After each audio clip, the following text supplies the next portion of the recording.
Donc, depuis la rentrée, on a eu beaucoup de nouveaux en Ligue 1, aussi bien en termes d'entraîneurs, en termes de joueurs. Mais j'aimerais revenir par rapport à deux nouveaux entraîneurs.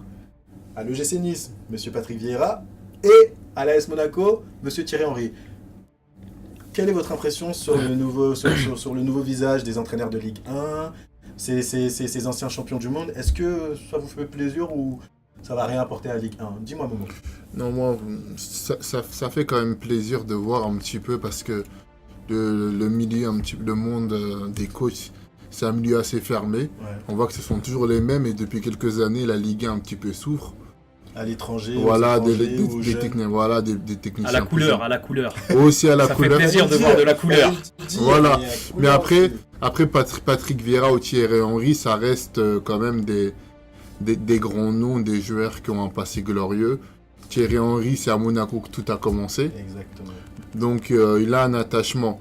Mais après, j'attends de voir parce que l'équipe de Monaco a été considérablement affaiblie. Hein, parce que dû à la politique le comportement comme un fond, comment j'appelle ça, une joint venture. On prend des jeunes joueurs, on les empile et on espère. Ça, c'est le business model de Monaco. Qu'un joueur explose, comme ça, on le revend très cher.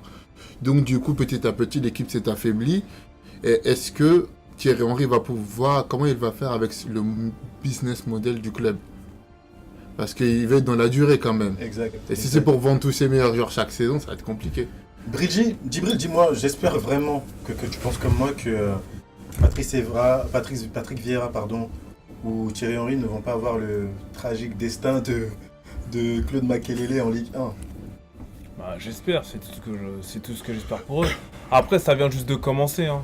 Donc, comme ça vient de commencer, on peut pas juger, on jugera à la fin. Mais pour moi, j'y crois un peu plus en Vieira qu'en Henry, parce qu'Henry, pour moi, c'est un sacré chantier dans lequel Il est tombé. il est tombé, sacré chantier. Président Pape Diouf, expliquez-moi, vous qui êtes ancien président de l'Olympique de Marseille, j'aimerais savoir que pensez-vous de l'arrivée de ces jeunes et talentueux anciens champions du monde qui veulent prendre les rênes d'une équipe de Ligue 1. Ce que je peux dire, ils sont trop ambitieux de venir, surtout Thierry, il est très tôt prendre des responsabilités de venir prendre le Monaco. Et du coup, après, voilà, on verra qu'est-ce que ça va donner. Et c'est que Momo il vient de dire que les joueurs, ils viennent pour la formation, il était comme ça, on l'a formé, après on l'a revendu. Bon, finalement, il va faire comme eux. Exact. C'est comme ça. Mon cher Omar Da Fonseca, vous qui êtes habitué vraiment à la Liga espagnole, qui est habitué au beau jeu, au taco, tic-taco, je sais pas quoi, est-ce que vous pensez vraiment que cet apport d'un ancien Barcelonais comme Thierry Henry, ou d'un ancien joueur de l'Inter Milan, un ancien joueur de la Juventus comme Vieira, un champion du monde, peut-il apporter un souffle nouveau au jeu, au niveau de jeu des équipes de Ligue 1? Non, mais c'est deux anciens joueurs qui manquent de cojones. Non, plus sérieusement. Non, Henry et Vieira, bah écoute, ils démarrent dans des petits clubs, il n'y a pas trop de pression. Pourquoi pas? Moi, je sais pas, ça peut le faire d'ici quelques années. Pour l'instant, ils débutent, ils perdent. Oui, mais Monaco, Deschamps, c'est quand pas il a un commencé, petit il a club en perdu. France. Hein? C'est pas un petit club. Monaco, c'est pas un petit club par rapport Non, à, mais Ligue, non, à la Ligue 1. non, je dis quoi. pas que c'est un petit club. Je dis que c'est y a pas de pression. Tu vois, c'est pas comme à Marseille ou à Paris ou moi, y a pas beaucoup de pression. Non, moi justement, je vais dire que je pense qu'ils ont peut-être plus de pression que d'autres entraîneurs, parce que justement ils arrivent. Surtout, c'est un retour en France. Voilà, ça fait ils étaient pendant des années à l'étranger, ils reviennent en France et c'est justement pour moi ils ont une pression.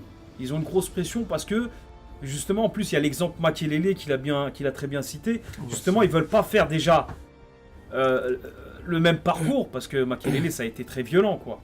Voilà, il est sorti du PSG, il est parti à Bastia, c'est Bastia. ça il s'est cassé la gueule. Mais après, il faut dire qu'il s'est cassé la gueule quand il est arrivé à Bastia, il n'y avait rien. Il n'y avait rien aussi. C'était super difficile. Donc maintenant, Henry, il arrive à Monaco. Il a une grosse pression parce que juste avant, il pouvait prendre Bordeaux. Mais je pense qu'il a reçu un coup de fil de Monaco et c'est pour ça qu'à la dernière minute, il a dit non à Bordeaux. Ouais, c'est chez lui aussi. Voilà. Après aussi, il y a un autre truc, c'est que Henry, on le sait tous tous ceux qui suivent le foot, c'est quelqu'un, il regarde tous les matchs, c'est un amoureux du foot. Tu vois, c'est une suite logique. Et Vieira, dans sa carrière, il a été capitaine en équipe de France un court temps, et il a été capitaine à Arsenal pendant longtemps aussi. Donc c'est une suite logique, tu vois. Après, il ne faut pas oublier que Vieira a entraîné un petit peu à Manchester oui, City. à New York. Voilà, à New York, parce que c'était la filiale de City. club De City, ouais. Voilà, donc, parce qu'il a été aux côtés, parce que voilà, Arsène Wenger n'en avait pas voulu à Arsenal, donc du coup, disons qu'il a une petite expérience. C'est comme un petit peu Zidane qui s'est entraîné à la Castilla, c'est avant de reprendre l'équipe première ou un petit peu après à côté d'Ancelotti. Donc on va dire que c'est pas... Il a une petite expérience quand même, contrairement à Makelele. Là où il n'a pas tort, c'est que Vieira, il a déjà entraîné aux États-Unis. Il a déjà entraîné un club. Donc Vieira, pour moi, il part quand même avec un peu plus de points qu'Henry. Il a déjà vraiment... Il n'a pas été adjoint, il a déjà été entraîneur. Et je pense que pour moi, Nice, de ce que j'ai vu, pour moi, Nice, c'est mieux outillé que Monaco, de ce que j'ai vu. Donc pour moi, tu vois, il a plus... Alors que Monaco, il aura des grosses ambitions. Peut-être Henry, on va pas miser sur lui pour cette année, mais pour l'année prochaine. Parce que cette année, pour moi, ça va être casse-pipe. En espérant qu'il ne descende pas en Ligue 2. Ok.